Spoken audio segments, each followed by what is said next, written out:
Eelee kwaaluma tokko rigeenii rigleeni hin gadhiisaa jechuudha. Innaa silkii qabadheetti naanneessu naafi waliin qixxaatu. Kun Oromoo biddeenan toshee kana fakkaatanii yaalaati.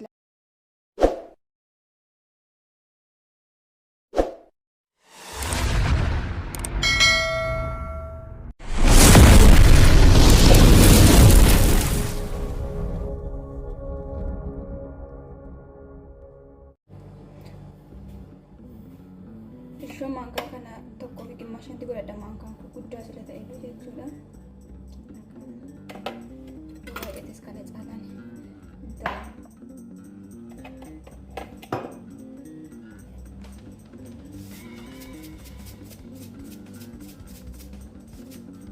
sana boodessa guddaa kana godhadha jechuudha. Ruubii maankaa kanaan guddaa sila ta'e.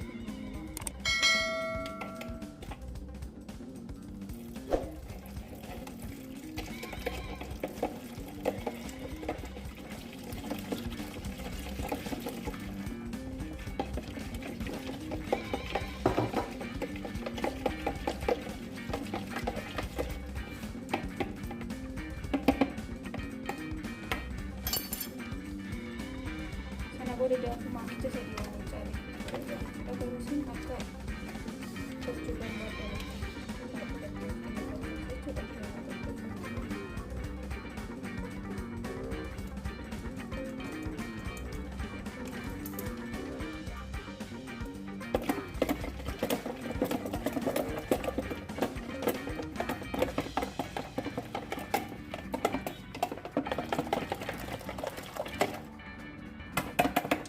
Boleh galak kan awak terkutani koda pada ada kalau itu sudah kulit shorani galgalan mau bersama dengan kita ada bersama saya ada di mana itu saya oh dan ada kita sendiri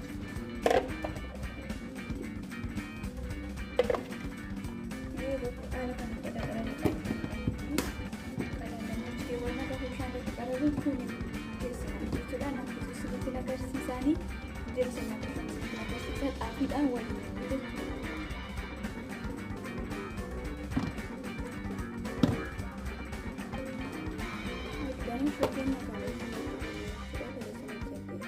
Irrejalatis basic sinter pakai dapat itu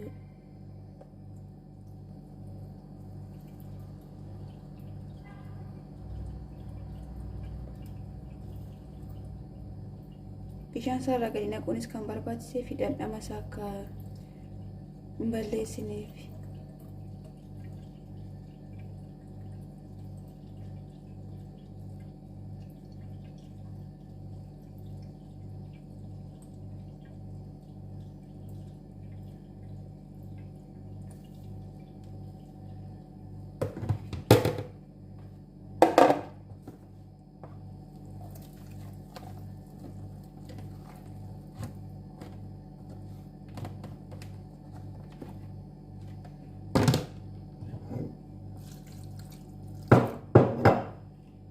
Mashin dosa baay'ee seentefsuun sababiin isaas firiijii keessa taa'es namatti hin tolu. Alaa taa'es immoo ho'a waan ta'eef shaakkataa jechuudha. Hundaafuu gabaabumatti manatti haala kanaan salphaatti tolfattanii nyaachuu dandeessuun. Biyya biraa keessatti illee biddeenni xaafii argamuu danda'a. Amma biyya kana keessatti biddeen xaafiin argamu. Kanuma tolchanii alfaan ishii birrii 15 galtee namaa jechuudha dhiiraa 15. Garuu immoo namni bitanii mana ga'ee shaakkataadha. Guyyaa kaan goggogsina guyyaa kaan immoo goggoguudhaaf iyyuu ta'uun hin gannaa jechuudha. Kanaaf salphaa haala kana tolchannee nyaanna. Daakuu kubbaayyaa tokko itti naqadhee beekin baaduu xinnoo isheetti godheera daakuu kana afaan isinitti agarsiifnes.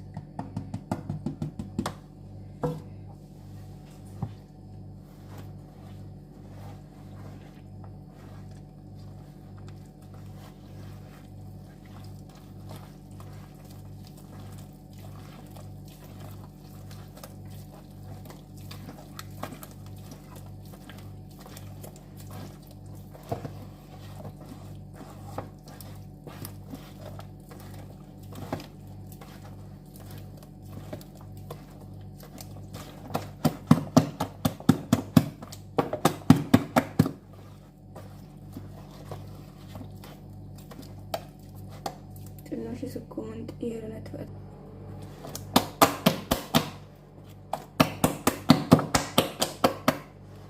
Argitanii gala kana sirriitti akkasitti sukkuumnee boodaani akkuma yeroo tolchuu baanitti qal'isnee achi keewwannaa jechuudha.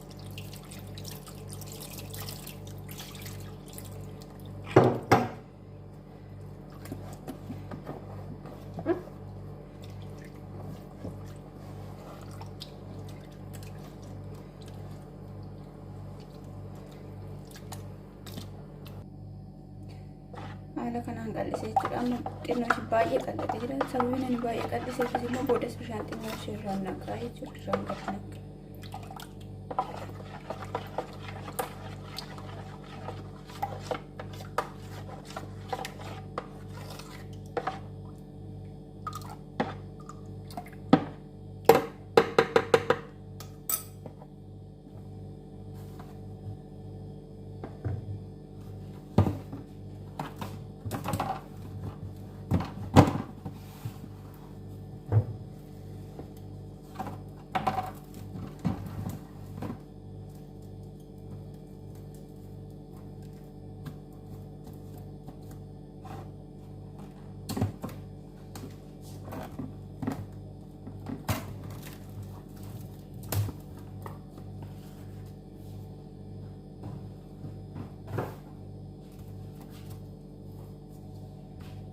Haala kana ammayyuu kuffeessaa jiranii amma ganama keessaa sa'aatii torbaadhaanii akka Itoophiyaatti sa'aatii tokko jechuudha.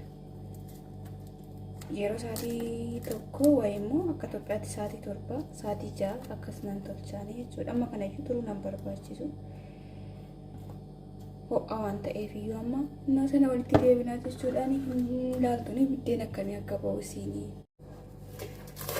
Kun duuqiif argitanii akkuma ganamaatti xinnoo irratti qaramee jira jechuudhaan xinnoo isheen bishaan irraa gadi ganama baay'ee qal'isee silan tureef sa'aatii tokkoyyuu hin geenye sa'aatii torba wayii akka Itoophiyaatti hin tolchan isiniin jedhamti amma garuu sanayyuu hin geenye jechuudha.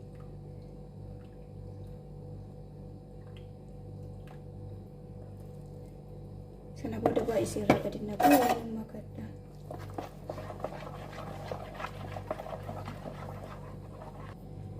Sana booda eeganaara kana waliin makadhe boodaan kanatti hin tolcha'eelee.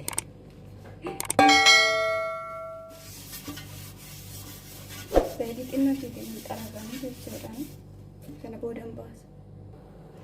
Kan inni ittiin tolfadhu immoo karaa jechuudhaan biddeena Itoophiyaa nyaachuu isaa irra tolchuu isaa iyyuu dharra'ee dhugaa dubbachuuf.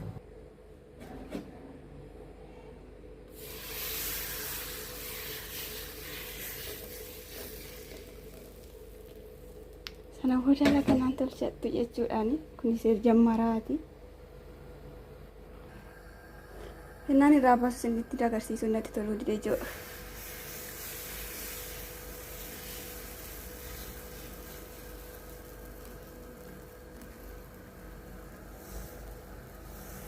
Fooliin isaatiiyyuu biddeen isa kan Itoophiyaa jechuudha.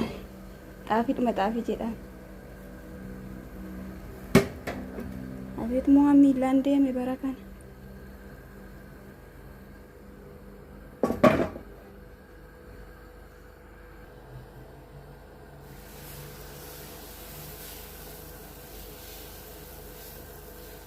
Dhimmaashee godhe harka tokko silkii qabee silan jedhu. Natti hin gadditan jedheetanii nabdadha. Maaliif harka tokko silkii qabeen harka tokkoon tolchaa jira. Kanis tolchan isitti agarsiisa malee lalaalaa duubni isaasuma waan tokko xaafiidhuma fakkaata na nyaatan illee amaarratti xaafii fakkaataa jechuudha. Kanaafiyyuu haala kanaan laalaati tolfadhaanii birrii 15 bittanii coggaarraa keessaniin gubiina keessaa ijoolleen beerutti jirta. Gombisaa immoo qadaada distii aannan itti danfisaniin godhe. Tafalaasa faantaa'inaati. Heelee kwaaluma tokko rigeenii rigneeni hin gadhiisaa jechuudha. Innaan silkii qabadheetti naanneessu naaf waliin qixxaatu. Kun Oromoo biddeenan toshee kana fakkaatanii yaalaatti ilaala. asumaan immoo idillee yeroo yuutuubii sabiskiraayib laayik sheerii godhaanii jechuudhaani biddeen gara dhumaatiin narkaa addaan jechuudha silkii harka tokkoon qabachaa silan tolcheef jechuudha duuba isaallee ilaalaanii namni midhaan daakuu aduudhaanii jedhu hin jiru jechuudha yoo nyaatamullee akkasumaan arraba irratti siinii haala manaan hojjedhe yoo hojjettanii jechuudhaani hin citullee addaanii garuu immoo daakuu hin ho'isne jechuudha namoonni tokko tokko biddara ho'isaa jedhuuni kanaan dura akkasitti yaaleeniin harkatti nama qabata. Kanaafiyyuu daakuu tuma ho'isiinii daakuu isa lammaffaadhaanii gubdemmoo naan hin jedhinaashi akka harkaa mucaattiin hojjedheen jechuudha harka tokko silkii qabadhe silan hojjedheefu koottaa biddeenis nyaadhaa sabiskiraayibii naa godhaa laayikii naa godhaanii walaa jajjabeessinuu tolchaammoo nyaadhaa kaleessa dhugaa waaqa jechuudha biddeena firee sadiinii amma odaa geggeessuun binnee hin ganne nyaanneen jechuudhaan Beerut keessatti.